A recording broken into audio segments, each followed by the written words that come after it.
On this episode of City View, groundbreaking. Our airport breaks ground on a new project. Clean sweep. The community comes together to give its city a facelift. And 20 feet wide. Austinites experience culture in the alley.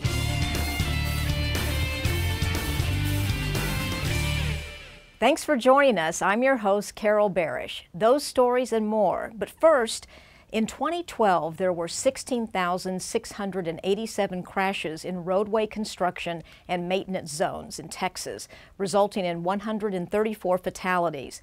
In recognition of National Work Zone Awareness Week, TxDOT's Be Safe, Drive Smart campaign reminds drivers to slow down, stay alert, and observe traffic signs when approaching work zones. With thousands of work zones across Austin each year, we call on everyone to make work zones safer. Mobility and safety go hand in hand. We have a vibrant, growing city, and there's lots of needs to improve the infrastructure. We want the people to be safe who are doing that work, so that we can get it done as quickly and as safe as possible. Well, this is a representation of the 134 people who have lost their lives in work zones in the last year. In 2012, we had 0 fatalities in work zones. So that's what we've had for the last 4 years, and we're very proud of that, and we do everything we can to keep that for the future. Well, as summer comes along, now that it's getting warmer, there's going to be a lot more construction activity out on the street. So be aware, and it may be on your local street, it could be on the arterial street that you take into town, but there's going to be people out there working so that we can build a better Austin. We were paving a road up north, and I was on a pneumatic roller, and as I was rolling the pavement, heard a vehicle behind me, and by the time I had turned around and seen her, she rear-ended me. And as it was, I was the only roller on the pavement at the time, and we had a crew up in front of us that was still paving. So if she hadn't hit me, then it's highly possible that she would have ran into the pavers. And the main message is just slow down, pay attention, and don't honk, because when you honk, there's no telling which way we're going to jump. Remember, when road work is complete, all of us benefit from safer roads and fewer delays. Air travelers to Austin will soon have access to a new consolidated rental car facility at the Austin-Bergstrom International Airport. The project starts in April and should be completed by the fall of 2015. Construction was initiated with a groundbreaking ceremony. This project is going to have benefits for a lot of different people. It's going to allow the airport, obviously, to keep up with the growth that we're experiencing in Austin. It's going to produce more parking spaces close to the terminal for our customers. It's going to provide a more efficient operation for the rental car companies, and it's going to have a tremendous environmental benefit by avoiding a busing operation here at the airport and allowing the rental car companies to be more efficient. In addition to the rental car facility, the project will expand public parking at the airport, resulting in an increase of approximately 900 covered short-term spaces. It's now time for our City Council update. The Austin City Council has authorized improvements to a beloved park in South Austin. The city will enter into a construction contract for a 23-space parking lot at the Mary Moore Seawright Metropolitan Park off South 1st Street and Slaughter Lane. The parking lot will be adjacent to the off-leash dog area, a designation that was previously approved. The dog park will be the only one of its kind in the area and a highly valued amenity to the community. The council also approved the Urban Renewal Agency's sale of 16 vacant lots in East Austin, the Austin Revitalization Authority, for the amount of $522,000. These lots, located on Curve, Juniper, and Waller Streets, will be developed into mixed-income housing with a minimum of 2 affordable housing units. The Austin Revitalization Authority will develop the lots in accordance with community plans and hopes to attract more visitors to the area. In addition, Council awarded a contract with Goodwill Industries for mattress collection and recycling processing services to work collaboratively with Austin Resource Recovery to reduce the quantity of mattresses and box springs being disposed of in landfills. The contractor will provide personnel, vehicles, and necessary equipment for the prompt collection and transport of these items generated by residential customers according to the bulky collection route schedule. Lastly, Council set a public hearing for May 9th to consider amendments to improve compliance, notification, enforcement, and efficiency of short-term rental regulations. In all, Council considered 107 items at its April 25th meeting. The next regularly scheduled meeting is for May 9th. For City View, I'm Taja Beakley. The Austin Parks and Recreation Department, in partnership with the Economic Growth and Redevelopment Services Office, announced its affiliation with the Smithsonian Institution as the first municipal park system to join the Smithsonian Affiliations program. Harold Closter, director of the Smithsonian Affiliations program, joined City of Austin officials at the news conference.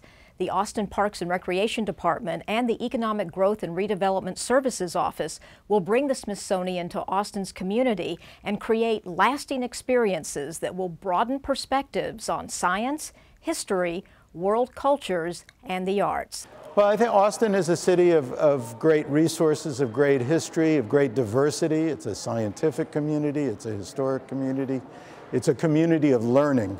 And we see in these partnerships opportunities to work with schools, work with school children, bring new ideas of education into the local community, work with our exhibits and our artifacts, and learn from each other and share with each other. We serve over 78,000 children in our recreation programs, and so we have a ready audience for these Smithsonian exhibits and programs. And Austinites are also starting to experience culture in the most unexpected places.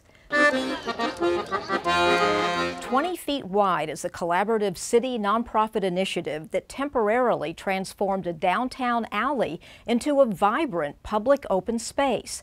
A sculpture installed above the alley provided a backdrop for a series of cultural programs, food, and interactive activities for Austinites of all ages. The initiative launched an exciting conversation about the role of alleys as public space in downtown Austin. The feedback's been very positive. Everyone's been very appreciative of all the work to put this together and stage the events, and the fact that it's been a very diverse group of people, children, families, contemporary, the adults, the creatives in Austin. So it's really been very, very positive. The City of Austin recently held its 28th annual citywide cleanup, Clean Sweep. Clean Sweep is organized by the local nonprofit Keep Austin Beautiful, and this year's results were impressive. 4,350 volunteers who gathered 20+ tons of trash in 2 hours. The cleanups reached 31 Austin zip codes and picked up trash from our streets, schools, creeks, and parks.